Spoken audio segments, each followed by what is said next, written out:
Assalamualaikum warahmatullahi wabarakatuh. Halo semuanya, balik lagi sama aku Adiba Syeda Tunisa di pertemuan kelima mata kuliah penulisan berita dan artikel. Nah teman-teman, jadi di perkuliahan pertemuan kelima ini diadakan secara online atau daring.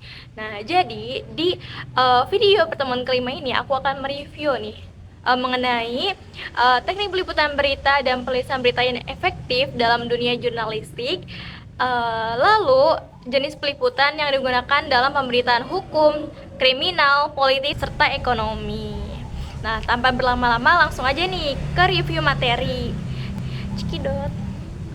Jadi teman-teman, penulisan dan peliputan berita merupakan dua aspek yang sangat penting atau yang paling utama dalam jurnalisme nih, yang menentukan kualitas dan kredibilitas informasi yang disampaikan kepada publik. Nah teman-teman, jadi proses peliputan dan penulisan berita ini tidak hanya melibatkan keterampilan teknis dalam menyusun berita yang menarik dan informatif saja teman-teman, tetapi juga membutuhkan pemahaman yang mendalam mengenai etika dalam jurnalistik teman-teman. Dalam penulisan berita kita juga harus tahu nih apa saja sih prinsip-prinsip dalam penulisan berita itu. Nah jadi dalam penulisan berita itu kita berpegangan teguh pada prinsip dasar 5W1H. Jadi penggunaan prinsip tersebut itu untuk memastikan nih kelengkapan suatu informasi yang akan kita sampaikan kepada para pembaca. Nah, teman-teman, jadi dalam penulisan berita kita harus menggunakan struktur berita seperti piramida terbalik. Nah, yang dimana informasi yang paling penting itu ditetapkan di awal paragraf. Nah, untuk menarik perhatian para pembaca dan memudahkan pemahaman. Teman-teman, dalam menulis berita juga nih kita harus memperhatikan bahasa-bahasa yang kita gunakan dalam penulisan tersebut. Nah, yang dimana kita tuh harus menggunakan bahasa jurnalistik, yaitu harus lugas, harus jelas, harus objektif. Nah, hal itu yang menjadi kunci nih dalam penyusunan berita seperti itu. Nah, jadi jurnalis nih harus menghindari bias dan memastikan fakta yang disampaikan telah diverifikasi dengan sumber yang kredibel, dengan sumber-sumber yang terpercaya. Selanjutnya ada teknik peliputan berita teman-teman. Seperti yang sudah aku jelaskan di pertemuan keempat kemarin mengenai teknik peliputan berita ini, yang dimana peliputan merupakan suatu tahap awal nih dalam proses jurnalistik yang mencakup pengumpulan data, wawancara, observasi, atau riset secara mendalam. Nah teman-teman, jadi seorang jurnalis melakukan suatu proses tersebut untuk mendapatkan informasi. Dan seiring berkembangnya zaman, seiring perkembangan yang semakin pesat. Nah, dalam era digital ini teman-teman, media sosial ini menjadi sumber informasi yang berharga dalam peliputan berita. Nah, meskipun nih memerlukan verifikasi yang lebih ketat, nah untuk memastikan validasi informasi yang diperoleh.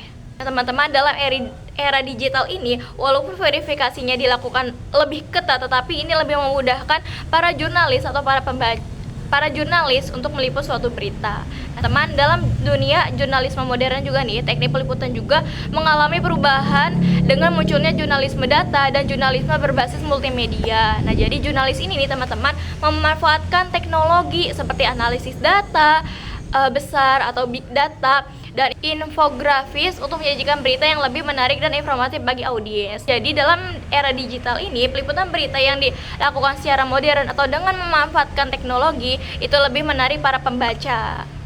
Nah teman-teman, selain menulis dan meliput nih, kita juga harus memperhatikan bagaimana sih etika dalam penulisan, bagaimana sih etika dalam peliputan berita itu, nah seperti apa. Nah jadi teman-teman, kode etik jurnalistik menjadi pedoman yang paling utama di dalam proses penulisan dan peliputan suatu berita. Nah prinsip ini itu seperti independensi, akurasi, dan keberimbangan harus selalu dijaga tinggi oleh seorang jurnalis. Teman-teman, jadi berita itu bukan hanya sekedar dibuat, bukan hanya sekedar disusun, tetapi juga harus disusun dengan mempertimbangkan nih dampaknya kepada masyarakat, terhadap masyarakat, dan tidak boleh mengandung unsur hoax atau misinformasi. Nah jadi penting banget nih bagi seorang jurnalistik ketika ingin menulis suatu berita nih, pastikan dulu bahwa berita itu merupakan suatu hal yang fakta, suatu hal yang valid gitu. Jangan menyebarkan atau memberitakan dan menulis suatu berita yang hoax dan misinformasi. Jadi teman-teman, dalam penulisan berita nih harus menggunakan harus menggunakan suatu kutipan dan data pendukung dalam berita. Nah, untuk apa sih? Jadi, adanya data pendukung atau kutipan ini untuk memastikan bahwa berita yang ditulis, bahwa berita yang diinformasikan kepada publik itu berasal dari sumber-sumber yang terpercaya, berasal dari sumber-sumber yang jelas seperti itu. Nah, dan juga nih ya, kutipan dan data pendukung ini berperan sangat penting nih dalam meningkatkan kredibilitas suatu berita, teman. Jadi kutipan juga nih dapat berasal dari pertanyaan si narasumber, dokumen resmi, atau hasil wawancara langsung. Teman-teman nih, kita melanjut kepada jenis peliputan berita. Di jenis peliputan berita yang pertama itu ada peliputan berita hukum dan kriminal. Nah, jadi maksudnya teman-teman, peliputan berita hukum dan kriminal ini merupakan salah satu bidang jurnalisme yang memiliki peran penting dalam memberikan informasi kepada masyarakat. Nah, dan juga nih ya, jurnalis dalam bidang ini itu bertugas untuk mengungkapkan suatu fakta terkait kasus-kasus hukum dan tindak kriminal yang terjadi di masyarakat. Nah, teman-teman, jadi sumber utama dari peliputan berita hukum dan kriminal ini yang pertama itu ada polisi.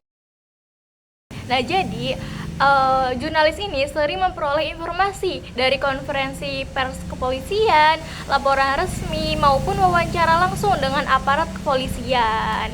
Nah, lalu selanjutnya yang kedua itu ada pengadilan. Jadi pengadilan merupakan nih sumber berita yang sangat penting, terutama dalam kasus-kasus hukum yang sudah memasuki tahap persidangan. Nah, lalu yang ketiga itu ada sumber utamanya berasal dari saksi. Nih ya teman-teman, biasanya nih ya, keterangan saksi dapat memberikan perspektif yang berbeda dari pihak berwenang, tapi juga jurnalis harus berhati-hati nih dalam memverifikasi kebenaran informasi yang diberikan oleh si saksi ini. Lalu yang keempat yaitu sumbernya berasal dari korban. Nah, jadi nih ya, korban seringkali menjadi sumber berita yang memberikan dimensi emosional dalam peliputan kasus hukum dan kriminal ini. Nah, tetapi juga ya teman-teman, dalam wawancara kepada korban ini, kita tuh harus mempertimbangkan dampak psikologisnya bagi si korban yang akan kita wawancarai. Nah, terutama dalam kasus yang sensitif seperti kekerasan seksual atau perdagangan manusia. Jadi teman-teman, peliputan berita yang selanjutnya itu ada peliputan berita ekonomi. Nah, jadi peliputan berita ekonomi ini memerlukan nih pendekatan yang cermat untuk memastikan informasi yang disampaikan itu akurat, kredibel, dan mudah dipahami oleh khalayak luas.